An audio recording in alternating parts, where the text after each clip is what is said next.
Kas teie 2025 aasta bingokaardil oli, et ma olen YouTube'is tagasi? Mul küll ei olnud, aga siin ma olen.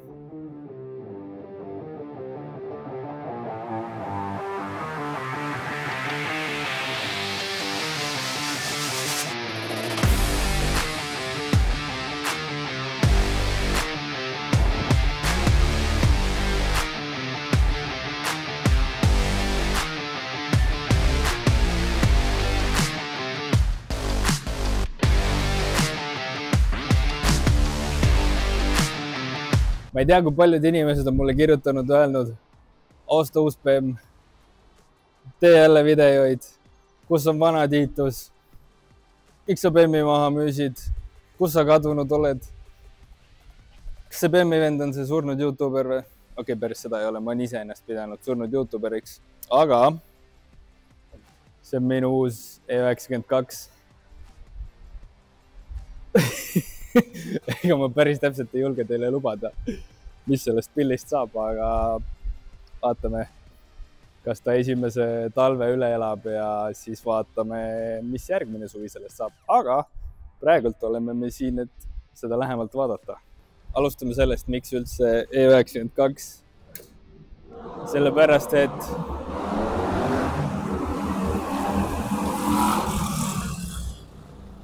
motikad oli teinud. Alustame sellest, miks üldse E92. Nagu näha, siis põhjus on väga lihtne. Tal on 2 ust. Ma alustasin 36 kupeega. Viimati lõpetasin 46 kupeega. Vahepeal oli Porsche, selle müüsin maha muidu.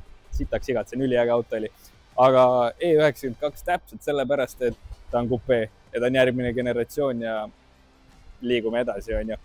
Ja täpsemalt see on E92 325 ehk 2,5 või tehniliselt ta on 3-liitrine, mingite modifikatsioonidega veits lahem kui 330, nii et siit annast veits välja pigistada rohkem. Ja see ongi põhjus, miks ma valisin 325, et ta on suht odav võrreldes 330 ja 335-ga, aga peaaegu sama mootor lihtsalt. Ja kui siin odavusest rääkida, siis märkate, et rool on valel pool. See on originaalis Suurbritannias toodud, aga 325 manuaal. Mul väga vahet ei ole, et siinpool on selles suhtes, et põiki laskmiseks kõlbab ja oli kõvasti odavam, et saab päris lõbus olema harju õppida sellega. Ütleme nii, et liikluses on suht keeruline olnud, aga üllatavalt kiiresti harjus ära ja pole üldse nii hull, kui oleks arvanud, et ta tegelikult on. No nii, teeme kiire walk-aroundi ka. Eest on suht basic. See on mingi hiti kunagi saanud. Seda on veits värvitud, aga värv koorub. Nii et seda on painutatud ka, et ta ilusti istuks. Ees on mingi see kuradi tavaline stange M oleks muidugi kõvasti ägedam, aga mis teha. Siis see on vist tipitud, tahab veits maha kooruda.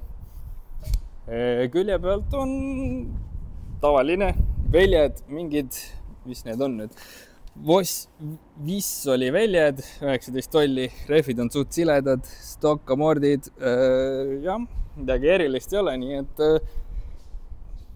aga käib küll, ma ütleks niimoodi. Plaane on, vaatame tagantpoolt taga on vähe rohkem tehtud, tagatuledele on toon lastud peale, mingi see ma arvan, et see on M-paketi tagastange koos diffuuseriga ja väike lipp. Pole aimugi, kas see on originaal või mitte. Ma ei tea 92-dest mitte sittagi tegelikult, aga nagu näha, siis siin on mingid 2 toru, mis paistavad jõle palju välja. Ma võib-olla teen natuke seda ümber, ma tahan, et veits sees pool oleks, minu arust on natuke liiga väljas, aga ta näeb kuri välja ja kui vaadata siia alla, pean kõhuli ronima, siis siin ei ole pütti.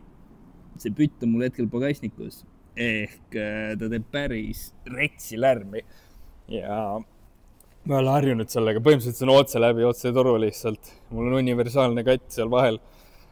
Jah, nii, kes pole parempoolse rooliga autot näinud varem, siis voilà, kõik on sama. Nagu näha, siis isegi käivad sama pidi, lihtsalt nad on teisel pool roolil, kangid, kõik on sama, lihtsalt on võetud sealt poolt ja pandud siia poole. Nii et tegelikult oligi, tänu sellele oligi üli kerge harjuda. Noh, isegi sidur on samal pool, õigel pool, nii et ei ole midagi hullu. Ja hind oli kõvasti odavam tänu sellele. Tagaistmed, tavaline, midagi uhket ei ole.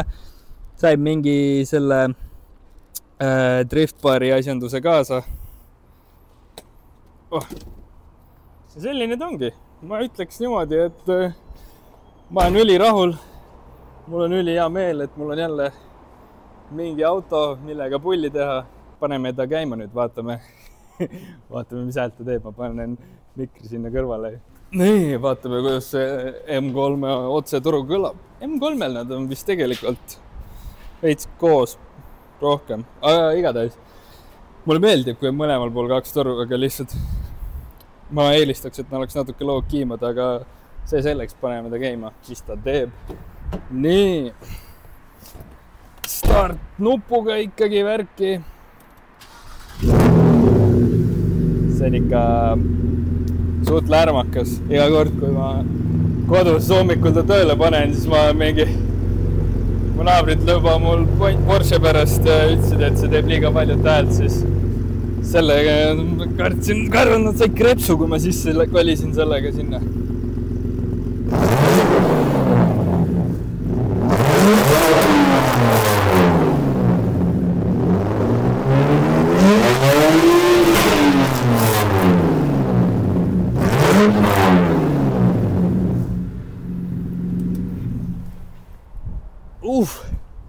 See rets eriti siin kuradi parklas. Teeme tiiru ka. No nii. Ma olen taga juba natuke aega ringi sõitnud. Ma mingeid esimest korda autos istusin, kus turvavöö on ju. Need on tuled, mingi tulede jama on ja parkimisanduritega on ka mingi jama. Aga ma olen taga juba natuke aega ringi sõitnud. Ütleme nii, et ma ei ole mingeid väga erilisi probleeme märganud. See vedrustus on kuidagi veits pehme, et tahab kindlasti koile saada. Aga üldiselt on ta suhteliselt nagu heas seisus. Ta on tõenäoliselt mingi matsu kunagi saanud, sellepärast, et ma vaatasin tagant pagassi on mingi väga pornolt keevitatud ja ta ei taha eriti ilusti kinni istuda ja see lukk selle pagassi küljes logiseb ja siis see pagass logiseb, kui ta kinni on. Aga ma ei ole liiga palju jõudnud teda jälgida ka.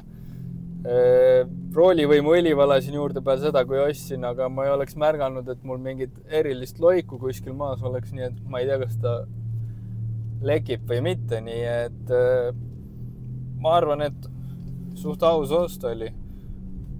Selle otse toruga on küll vähe ränk igapäevaselt ringi sõita, sest et ma olen taga praegult iga päev sõitnud. Mul hetkel ei ole mingit muud autot enda käes. See on see login, millest ma rääkisin. Praegult loksutan numbrime või seda kuradi luuki üles alla. Kogu kaamera loksub, aga nagu näha. Ma sõitsin parkimismajast välja, unustasin numbrid külge panna. Ütleme niimoodi, et niimoodi päriselt sõitmiseks ma ei viitsiks parempoolse rooliga autot, aga siuke Winterbeater / rallikas / driftikas, mis iganes see on mul on ju. Et selle jaoks on täitsa okei, elab üle. Jah, selles suhtes see auto läheb arvesse Winterbeaterina niimoodi, et ärge kindlasti kommentaaridesse kirjutage, et millal uus Winterbeater tuleb. Vähemalt see talv, ta on nagu talvekas. Vaatame, et kuidas ta hakkama saab. Või et ma talve saaks vähemalt harjuda. Isegi kui ma järgmine aasta sellega, tõenäoliselt ma ei tea, kas ma võistelda tahan, aga ka vähemalt tahaks ta ka rajale jõuda, tahaks proovida vähemalt külge lasta asfalti peal. Et talv on niimoodi harjumiseks ja vaatame, mis edasi saab. Sõidab täiesti hästi see, et E90-tel need suunatuled võtsid veits harjumist. Hullu ei ole midagi, keskmist näitab praegult 11, midagi. Panin 20 sisse, sai 100 kilti juurde.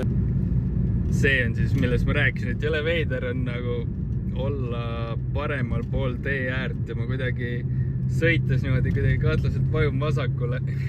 Nagu tahaks nagu automaatselt kuidagi, ma ei tea, muscle memory või mis see on, selle järgi tahaks nagu kuidagi vasakule istuda ja siis vajab veits, ütleme, ma pole veel täielikult isegi ümber harjunud, et ma päris tihti näen, et ma nagu istun keset teed, et veits peab sellega mängima ja noh, ma pean kogu aeg endale meelde tuletama, et ma istun paremal pool, kuigi käiguvahetusega ma harjusin ära. See ei ole nagu hullu, aga jah, just siinpool teed istumine ja manööverdamine on natuke siuke, mis veits korraks paneb mõtlema, et oota, mis teema on.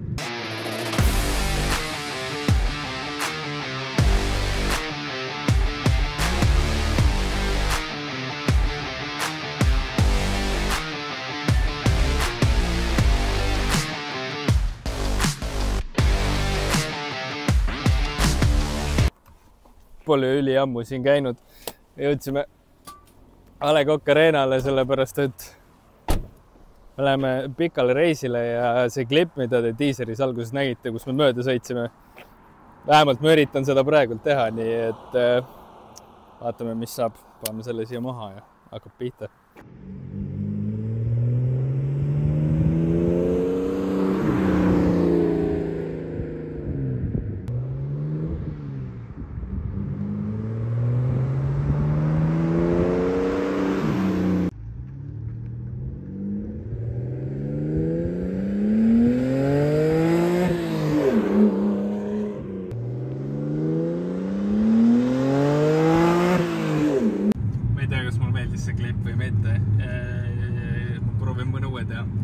Igatahes selline oli see väike ülevaade mu uuest autost.